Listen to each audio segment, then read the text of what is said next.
안녕하세요. 덴포스 코리아의 이상희 일사입니다. 저는 오늘 글로벌 수처리 시장에 드라이브가 적용되는 사례와 수처리 시장에 대해서 간략히 소개해 드리려고 합니다.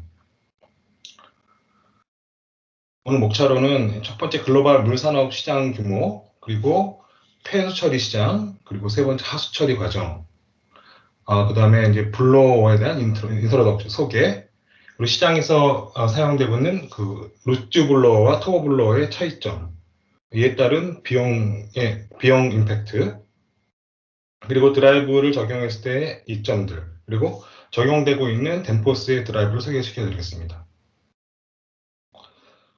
첫 번째, 글로벌 물산업 시장 규모입니다. 글로벌 물산업 시장 규모는 2016년에 약 6,200억 불, 약 하나로 740조 원입니다.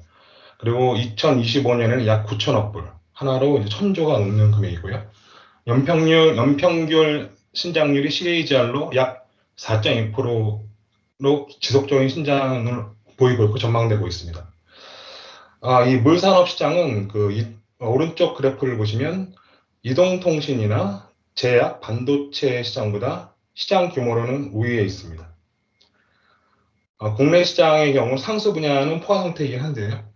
하수 분야는 환경에 대한 이슈가 커지기 때문에 지속적인 성장이 가능할 것으로 전망됩니다. 연평균 약 10%로 예상이 됩니다. 국가별로 물산업 시장 규모와 전망을 살펴보면요. 역시 2020년 기준으로 역시 중국이 가장 큰 물산업 시장이 되겠습니다. 약 320조 원 정도. 그 다음에 미국, 일본 순이고 인도가 80조 원으로 네 번째 랭크되어 있습니다. 특이하게 개발도상 국가인 그 빨간 선으로 표시되어 있는데 이집트, 인도네시아가 성장률 면에서는 가장 큰 34%, 22%로 급격한 신장세를 보이고 있습니다. 오늘 좀 이제 그 주요 포커스하려고 하는 폐수처리 설비 시장을 보려고 하는데요. 폐수처리 시장은 그 전체 물산업 시장 중에 약 40에서 50% 차지하면서 2025년도 기준으로 하수처리 시장 그리고 산업용 폐수처리 시장이 전체 시장이 약 한 420조 정도 될 것으로 전망이 되고 있습니다. 이 자료는 제 위에 보시면 글로벌 워터 인텔리전스라는 물 시장에 전문적으로 정보를 취합해서 배급하는 기관지입니다.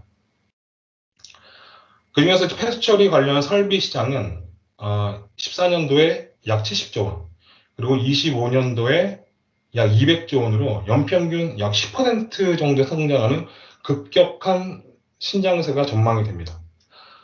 이 폐수처리장의 시장이 지속적으로 성장하는 요인으로는 선진국들이 이제 국민의 환경에 대한 욕구가 증대합니다.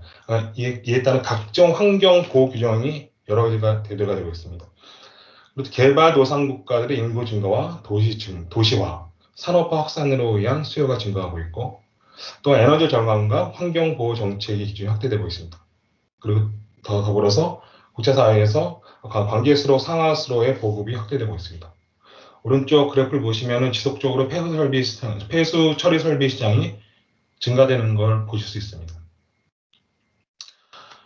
이번에 말씀드릴 것은 하수 처리 과정인데요. 가정이나 공장에서 오염수를 내보내게 되면 그것은 이제 오염수 펌프를 통해서 그 폐수 처리장에 이제 일종의 정화조라고 하죠. 폭기조에 응집이 됩니다.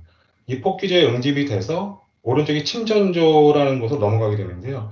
요 중간에 이 폭기조 안에 있는 오염수에 미생물을 투입시켜서 미생물이 오염된 그 물질들과 흡착이 돼서 오른쪽에 있는 침전조 쪽에 가라앉게 되는데요. 그 폭기조의 미생물들이 활성화되기 위해서는 미생물들이 활성화될 수 있는 공기를 주입해 줘야 됩니다. 이때 저희 인버터가 사용되는 강력한 블로어인 터보 블로어가 사용이 되는데요. 이 터보 블로어를 이용해서 공기를 주입해 주게 됩니다. 그렇게 되면 오른쪽의 침전조에서 어느 정도 정화가 된 물은 바다와 하천은 방류가 되고 다시 이 순환 과정을 거치면서 점진적으로 그 깨끗한 물과 그렇지 못한 친전물, 미생물과 합작된 슬러지를 걸러주게 됩니다. 그래서 나중에 건조된 슬러지를 건조시켜서 매립하는 과정을 거치게 됩니다. 이런 식으로 해서 폐수, 하수가 처리되고 있습니다. 이 블로워에 대한 소개를 시켜드리겠습니다. 좀 전에 말씀드린 퍼키조의 공기를 불어넣어주는 블로워에는 시중에는 이제 루츠 블로어라는 타입과 터보 블로어라는 타입이 있습니다. 루츠 블로어는 흔히 PD 블로어라고도 하는데요. PD 블로어는 왼쪽 하단에 보시면 두 개의 로터가 내장된 본체와 이 로터를 이제 구동시키는 모터입니다. 그리고 발생된 소음을 줄이기 위한 흡입 소음기의 기계적 구성으로 이루어져 있습니다. 언뜻 보기에도 약간 좀 구형으로 보입니다.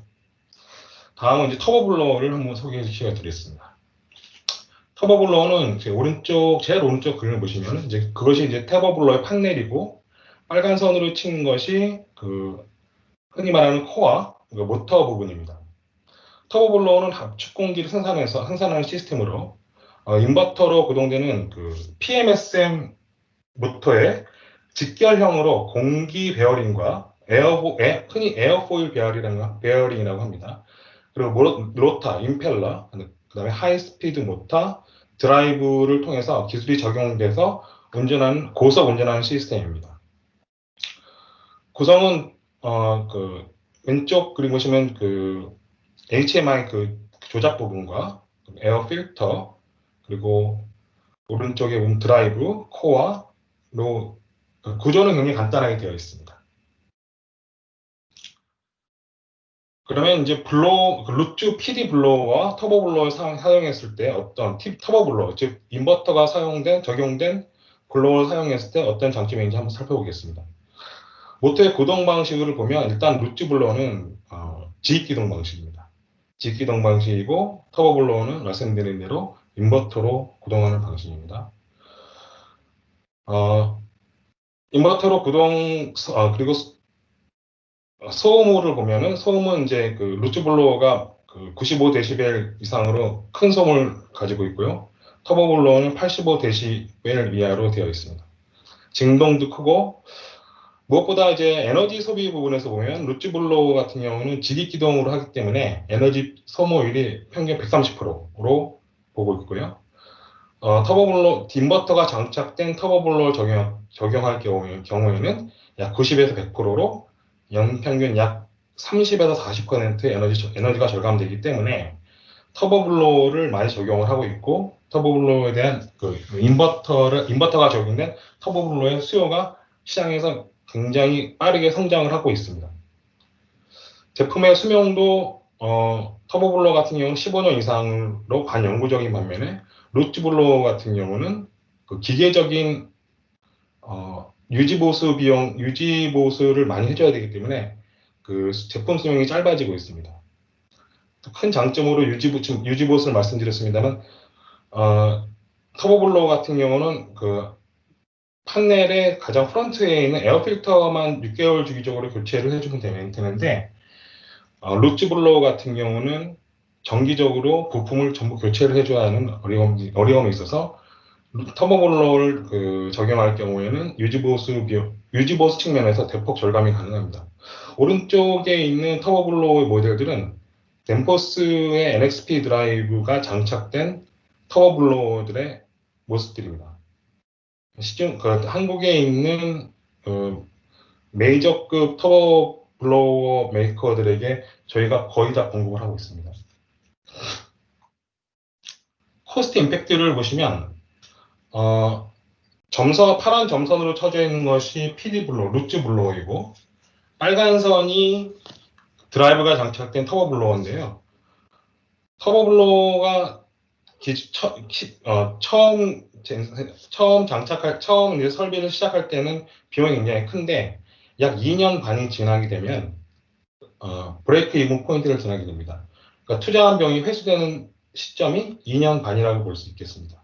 그래서 2년 반에 브레이크 이븐 포인트가 교차하면서 루츠 블로어 같은 경우는 유지 보수 비용 때문에 또 수명이 짧아지기 때문에 비용이 계속 증가하지만 터보 블로어 같은 경우는 비용이 오히려 떨어지는 것을 보실 수 있습니다. 이 PD 블로어 오른쪽에는 PD 블로어와 터보 블로어와의 그 진한 빨간색으로 쳐 있는 갭이 터보 블로어가 가질 수 있는 비용적인 측면에서의 이점이라고 할 수 있겠습니다. 이번에는 드라이브를 이렇게 적용했을 때 어떤 베네핏들이 있는지 구체적으로 살펴보면 왼쪽이 그 드라이브를 적용하지 않았을 때 그리고 오른쪽이 드라이브를 적용했을 때인데요. 드라이브를 적용하지 않았을 때는 최초 기동 시에 이제 직입 또는 와이드타 기동으로 전격의 3배에서 6배 이상의 기동요율이 발생하고 하는 반면에 인버터를 적용했을 경우에는 소프트 스타트 기능이 있기 때문에 전격 전류 200%를 가동하면서 기동 전류율이나 피크 전류의 감소 효과가 있습니다. 또한 드라이브를 적용하지 않았을 경우는 이렇게 전격 전류가 커지기 때문에 모터에 많은 스트레스를 주어서 모터의 수명이 저하되게 되고요. 그리고 이제 드라이브를 적용하지 않았을 때는 부하 변동량에 따른 제어 없이 항상 이제 최고 스피드로 운전하고 있기 때문에 에너지가 많이 발생을 하고 드라이브를 적용했을 경우에는 저속 운전으로 인한 에너지 절감이 기대가 되면서 저속 운전 시에는 소요되는 동력은 부하율의 상승만큼 대폭 저감이 됩니다. 또한 드라이브를 적용하지 않았을 때는 풍량 제어가 되지 않고 온오프 제어만 가능하고 피크 전력 시간대에 피크 전력 제어가 안 되는 반면에 드라이브를 적용하시면 피크 전력 시간대에 피크 전력 제어 효과가 큽니다. 그러면 어떻게 이 에너지가 이렇게 절감이 되는지를 이론적으로 한번 살펴보면 왼쪽에 보시는 그림이 직입 구동을 했을 때의 모습이고 오른쪽이 드라이브를 적용했을 때의 모습입니다. 왼쪽 밑에 하단에 있는 그래프와 오른쪽 하단에 있는 그래프 보시면 직입 구동 시, 즉 정석 운정 시는 부하가 변동할 때 댐퍼 부하의 경우 댐퍼를 조정해서 유량을 줄여도 관로 저항의 증가로 압력이 증가하기 때문에 소요 동력의 감소폭이 작습니다. 그러니까 에너지 절감폭이 아주 작죠. 그런데 드라이브를 적용해서 구동하시면 모터의 회전수 제어로 소모되는 동력은 회전수의 3승에 비례해서 감소하기 때문에 큰 에너지 절감 효과가 있습니다. 오른쪽의 그래프를 보시면 1번이 속도가 100일 때 에너지 소비량입니다. 에너지 소비량은 X축 Q와 Y축 H의 양이 에너지 소비량이 되겠습니다. 2번에 파란색으로 된 부분이 속도가 50%일 때 에너지 소비량이고, 마찬가지로 3번은 속도가 50% 줄었을 때 절감되는 에너지 양이 되겠습니다. 이러한 원리로 에너지가 드라이브를 적용했을 때 에너지가 팬 부하에 특히 절감이 많이 되는 것을 볼 수가 있습니다. 그러면 저희 댐퍼스의 NXP 드라이브는 어떤지 한번 살펴보겠습니다. 앞전에 보여드린 그 시장에 있는 메이저급 터보블러 업체들에게 이 드라이브를 제공하고 있는데요. 이 드라이브는 입력 전압이 200V부터 500V, 690V 그 입력 전압을 가지고 있고 2200kW까지 양산형 제품을 보유하고 있습니다. 외함의 경우는 IP20, IP00, IP21로 보유하고 있고요. IP21 같은 경우는 캐비넷 드라이브를 양산형으로 마찬가지로 2200kW까지 보유하고 있습니다. 6펄스와 12펄스, 또 저고초파 타입, 토탈 하모닉 디스토션이 5% 이하인 AF 타입의 캐비넷 드라이브도 2200kW까지 보유하고 있고요. 특별히 이 하이스피드 터보 블로어의 경우에는 하이스피드로 모터가 가동될 수 있는 스페셜한 소프트웨어가 탑재되어 있어서 7000Hz까지 스피드업이 가능합니다. 이 인버터의 모든 PCB는 특별하게 코팅이 된 바니시드 코팅을 가지고 있고요. 저희 제품은 주문을 하신 후에 4주 이내에 모든 제품이 공급이 가능합니다. 다만 캐비넷형 같은 경우는 별도 협의가 좀 필요하겠습니다. 또 저희 덴포스의 큰 장점으로는 전 세계 거의 모든 국가에 글로벌 서비스 네트워크를 보유하고 있다는 것인데요.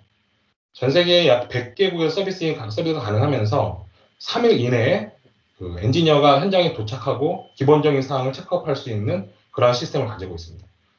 국내 서비스 또한 강력히 보유하고 있습니다. 국내 서비스 같은 경우는 12시간 이내에 현장에 출동해서 기본적인 체크업을 하고 대안을 제시해 줄 수 있는 서비스 네트워크와 능력을 가지고 있습니다. 또한 이 하이스피드 터보블로어 같은 경우는 일반적인 인바타의 보증기간 다르게 30개월의 워런티 프로그램을 보유하고 있고 고객께서 광급 공사나 특별한 경우에 입찰을 하실 경우에는 최대한 72개월까지도 보증기간에 연장이 가능합니다. 쿨링팬 같은 경우는 독일의 EBM 파스트 DC팬을 장착하고 있고요. 2013년부터 현재까지 저희가 이 터보블러 어플리케이션에 누적으로 약 5,500대를 판매했습니다. 이 중에서 200kW 이상 제품이 약 70%가 되고 중국, 인도, 대만, 미국, 영국, 터키 등 거의 전 세계 모든 국가의 판매 이력을 보유하고 있습니다. 이상 추가로 궁금하신 점이 있으면 저희 덴포스 코리아로 연락을 부탁드리겠습니다. 감사합니다.